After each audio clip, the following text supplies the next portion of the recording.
I want to start with the filmmaker. I love the title. Oh, and I want to know, where did you come up with the title? Oh, man. The title was actually, Jaeki and I had a meeting. And before the meeting, this is way early on in, when the first version of the film was being made a few years ago. We had a list of names that we each had come up with, and we had a meeting where we went through all the names, and we had some really terrible names. We had some really dumb names, and Bad Rap was the last name on the list. And I remember I said it in the beginning of the meeting, and we were just like, that sounds kind of stupid.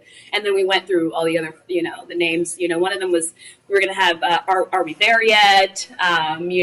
What's the difference? I don't know. They were so bad. What's the difference? And then, so, after that meeting, I think we didn't have a name.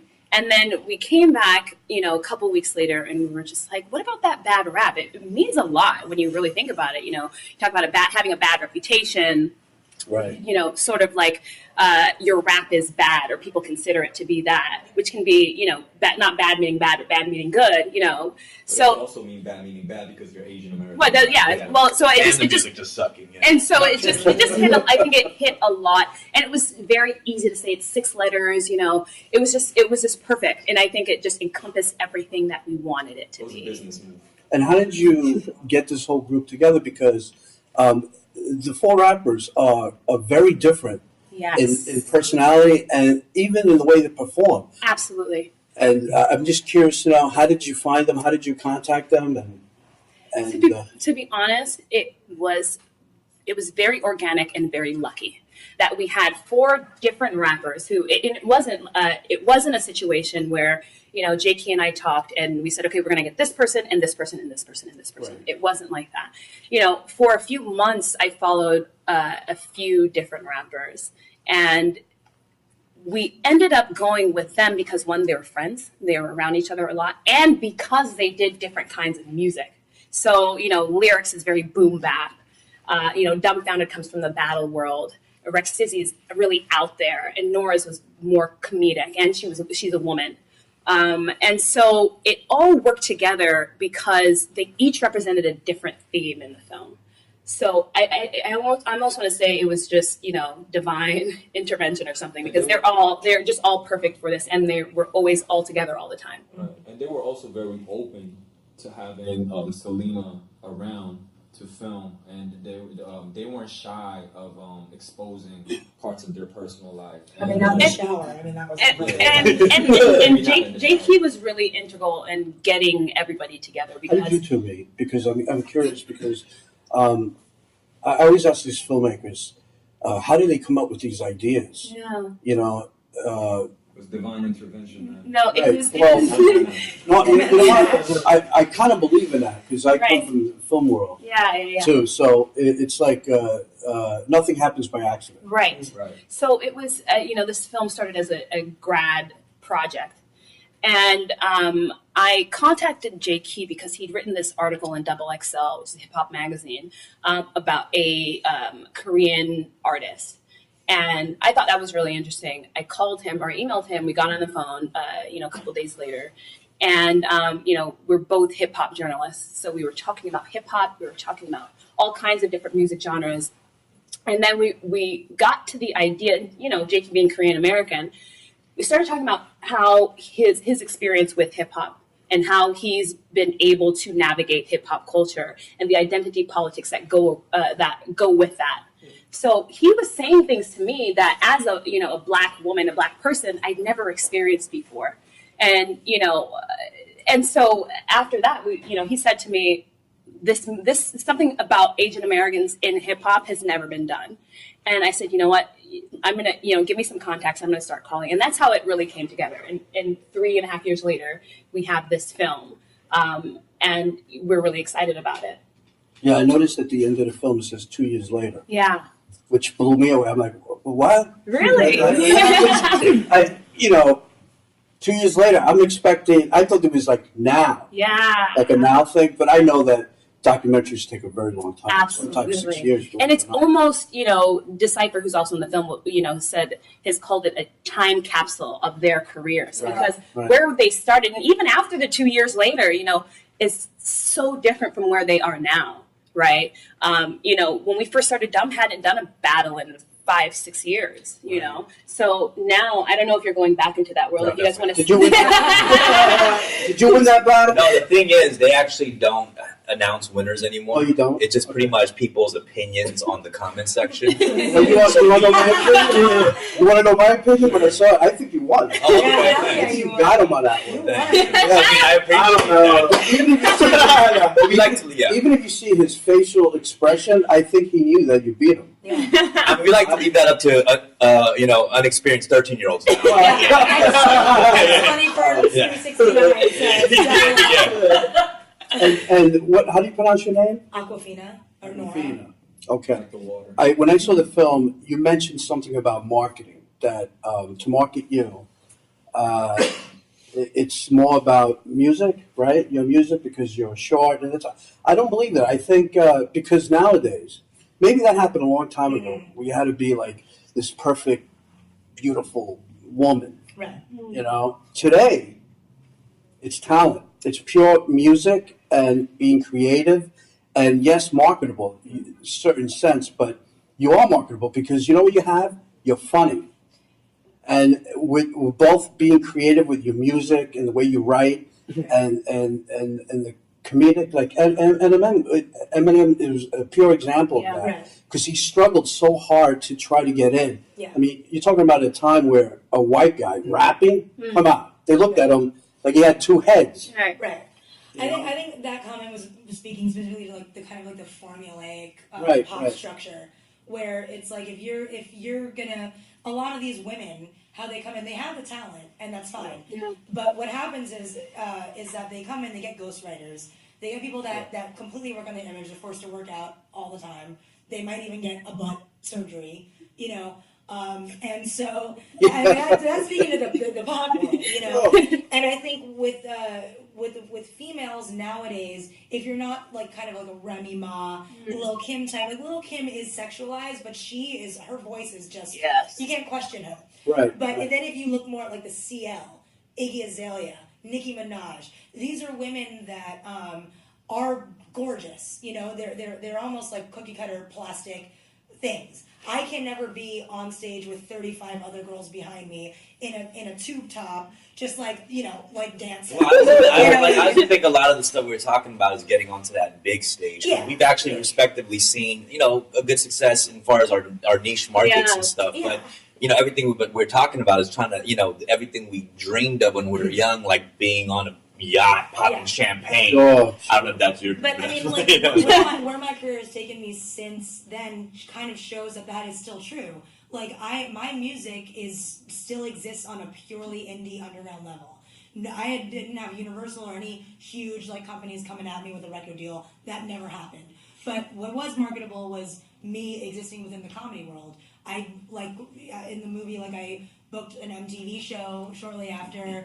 I'm in Neighbors, like this new movie. So it is a marketable talent in an extent, but still not in the hip hop world. Right. Yeah. Right. Well, Tupac one time said when he was in high school, he even said, "I'm not a good-looking guy. I'm ugly." That's what he said. Yeah. And then when he became famous, girls would stop him and said, "Wow, I love you. You're so cute." Yeah. And all this stuff. And he says, "Stop. You're full of shit. Right. I'm not cute at all. You just want my money and my fame." That's what he said. Biggie didn't say that. I feel like Biggie would be a problem for Biggie. He was straight out. He said, "I'm not a handsome." Pac was kind of an awkward-looking teen. Yeah, he was. But I fell in love with his poetry, his music, his style, and that was all marketable. Right. And then the looks just was part of the act, was Right. part of who he was. I think that's just me being like a girl and Well, sure. and not really feeling like. She's usually I don't- pretty hard on herself. Yeah, I'm very like I won't ever be sexualized because I don't think I'm capable. Well, I liked your music. I thought Thank you were you. really good, and I think you should. Well, I think all of you have something unique, Wait, different. waiting for my special compliment though. He said he came in and said, "I like you." Oh, okay, that's all I right. said I like it. Nice, you're good. Sure. You got to continue being creative. That's the key. Sure. One or two more questions. Okay. Question to you. Yeah. I think trying harder, you can make it. You have to push yourself. No, for sure. Yeah. Definitely, because what I saw in the film was, I think everybody likes you, and I think everybody likes your music and who you are and what you are and where you're going. I think maybe all of you combined doing something together and blowing up the scene. No, yeah. I mean, Blowing up the scene. we're definitely best of friends, and we want to work together. We have no We problem definitely blow collaborating. up the scene. Last question, what's your future look like? Not too good. No. I'm excited about the new music I'm making, and you're right. It is about trying harder. You know what I mean? I think, I was very fortunate that actually within the scene, I did have a good Asian following where they did support me, and I did have, for the last 10 years, I was actually able to pursue this and make a living off of this, and I'm very grateful for that. Maybe I'm just like, I want more, obviously, and maybe I'm not putting that extra effort I need to be, but, that fire has been lit under my ass, and I think it's also like, no, but especially after seeing the documentary, I think it did change me a little bit, just seeing myself in that frustration. Well, here's the key. This documentary could change all of you and put you to that higher pedestal you want to be. Yeah, or they'll just be like, this is one. No. Look, the reason why he made it was because he was a networker. Yeah. He met everyone, talked to everybody, did what he had to do. He's charismatic. He's charismatic, yeah. But that's the whole key, is networking. Well, you know what? pushing That's it, another pushing thing it. about the Asian scene, Yeah. though, is because a lot of people get trapped in the Asian scene. And what I think me and Dumb did a little bit is that we broke through that. Yeah. And so, I talk to white people as much as I do to Asian people, and I don't work for Asian people. You know what I mean? Right. So I think it's important for Asian people to talk to white people, because that's, I think, where they go inward. And so, you have to admit that you have to work with everybody. You know what? When I close my eyes and I hear you guys sing, they rap and stuff, I don't. The Asian part. Yeah, it's not relevant to what It's we not do. relevant. Really? To me. I mean, I'm serious. Oh my God. I'm serious. Well, you know what? because they're Americans first and foremost. Yeah. Yeah. Oh, You yeah. gotta point that out. I mean, Yep. these guys are of Asian descent, but they grew up here just like a white kid or a black kid grew up Right. in America. I mean, we grew up very close to white kids and black kids. Yeah, I grew up in the exactly. same building as white kids and black kids. Exactly. Yeah. My So- dad is a Guido. I know a couple black and white people too. Well, you grew up in New York, right? I grew up in Queens. Queens, and you did also. LA. Yeah. I'm in Queens, moved to LA recently though. Yeah. So he's the bad boy, L.A. I mean, no, I'm definitely very Cali compared to. They're very New York. I'm very Cali. I think people hear that in the way I talk and shit like that. Look, he's wearing Vans. Yeah, I longboarded here actually. I love the film. It's great. I think it's going to be successful. Thank you. And the marketing thing is very important. And I think you guys continue your work and push forward, man. Appreciate it. And, Come help us. think, what? We need all the help we can get. Come on. Okay, sure. Marketing. Put my name in the headline. And don't pay attention to what everybody said. Just do it. Yeah. That's what you do. Just do your thing, man. Thanks, man. And work together, too. Yeah. Thank you so much. Thanks so much. Man, appreciate it. Thank you. Much appreciated. Thank you. Thank you so much. Thank you. Nice to meet you.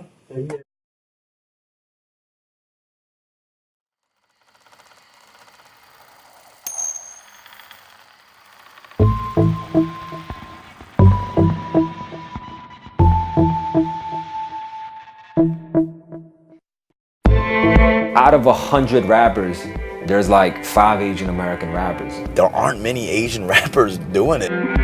You'll hear Asian rappers that sound Asian. What's this whole business about sounding black? Dude, it's so frustrating. Awkwafina has a booking agent. I've been trying to do that for like the last 5 years. A cute Asian girl who has like catchy hipster songs, like you know how to sell that. Yo, veg, look like Tony Dan. It's like the hip hop elitists that want to tear me down because like they're not used to seeing a little diminutive Asian girl. There's nothing better than being underestimated. You never see an Asian that's really being innovative ever complain about how unfair it is. Like I'm Superman. I'm not just a rapper, I'm an activist. They expect us to be that amount of minorities.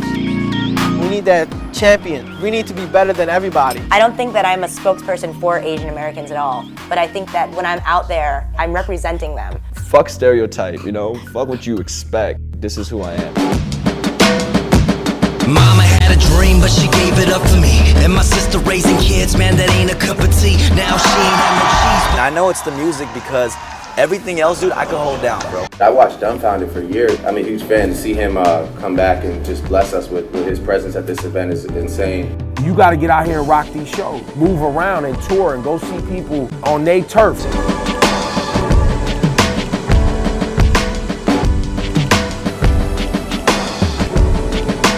Yo, that shit was dope. That shit was dope. A lot of those cats would love to be in my position, so I can't take this for granted. Tell me, mama,